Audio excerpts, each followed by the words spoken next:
I'm Alex Darby. I make video games. I've been mostly a programmer, a bit of a designer. I can draw, and I can 3D model, but I wouldn't expect people to pay me for my ability at drawing or 3D modelling. Yeah, that's what I do. So, broadly speaking, in the video game industry, there's sort of the vast majority of people are either artists or programmers. So about 50% artists, about 40% programmers, let's say. I don't have numbers to back these up. These are my guesstimates.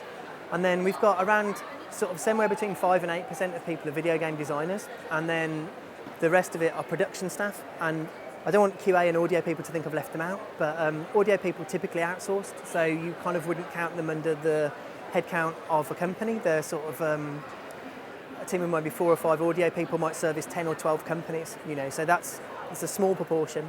And then QA people who do all the testing and stuff, it's a very variable proportion.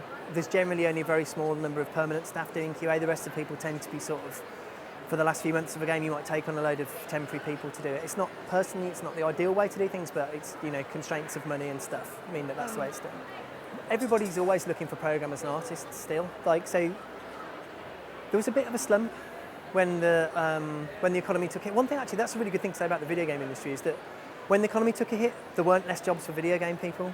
There were less new jobs in the video game industry, but lots of companies went bust, but everybody found work.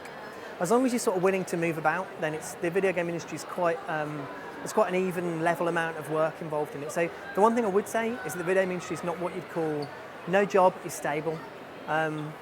It's a fickle, hit-driven business. Big companies close studios all the time, but there's always somewhere to go. There's always another company to go to. I don't know anybody who's been unemployed for more than a couple of months, and as long as you're willing to relocate, you can usually find a job like within a week. So there's a lot of jobs, but then none of them are particularly stable, I guess is what I'm saying. So if you want to buy a house somewhere, you need to make sure it's somewhere with a lot of companies around it. There's an increasing number of freelancers. So at the moment, I work for myself, but I do freelance work in between stuff to help me sort of make money, to sort of keep doing my own fun things. So at the moment I'm working a contract finishing off a game called LA Cops for some friends of mine. I've done the console ports, they did all the hard work, I've just ported it to Xbox and PS4. And that's good, everybody needs people to do freelance work from time to time. It's more, from the point of view of a company, it's sort of a safer bet than taking on a permanent member of staff and then not being able to pay them when the game's finished. So certainly in Leamington, where I'm based, which is a bit of a hotspot for video game development, there's a lot of freelance people milling about around there. They sort of move from company to company between contracts, and that works pretty well. The one thing I would say is everybody has ideas. So I kind of got into the industry, and a lot of people do because they've got games they want to make. I've had this idea since I was a kid and I really want to make it, and that's awesome. But you can't get paid for ideas, really. Even game designers don't really get paid for ideas. They get paid for making ideas happen and helping the structure of it, helping the game form around an idea and sort of being the person who sort of guides other people in maintaining that vision of that idea. If you're sort of more technical and more mathsy, then the best thing to do is sort of concentrate on maths, programming, physics, electronic engineering, any sort of engineering. Most engineering degrees have some element of programming these days. I would say about 50% of programmers come from a computer science background. The rest of them are sort of from arbitrary backgrounds that have programming in them. So one of my best friends, a guy called Rich, he's got a degree in physics, and then he did a PhD in fluid flow and sort of scary stuff like that. But because simulation is a big part of that degree, he learned to program.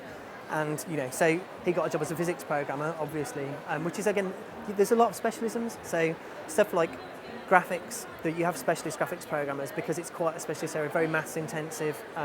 You also have specialist physics programmers, and those sort of two of the main areas that you have. Then networking is another one, because that's quite specialist. Not very mathsy, but there are a lot of specialist knowledge involved in making sure that a game working on one PC communicates effectively with another, or like another 30 computers or whatever. And then there's like lots of sort of regular programming jobs that are sort of broadly the same as it would be if you're working for Microsoft, but you make games instead. Wind Waker, The Legend of Zelda, The Wind Waker. Yeah, it's the only game that's ever looked the way I imagined games looking when I was a kid. Other games sort of look, yeah, it's my favourite one. It could be more perfect, but it's just amazing. I love the way it looks.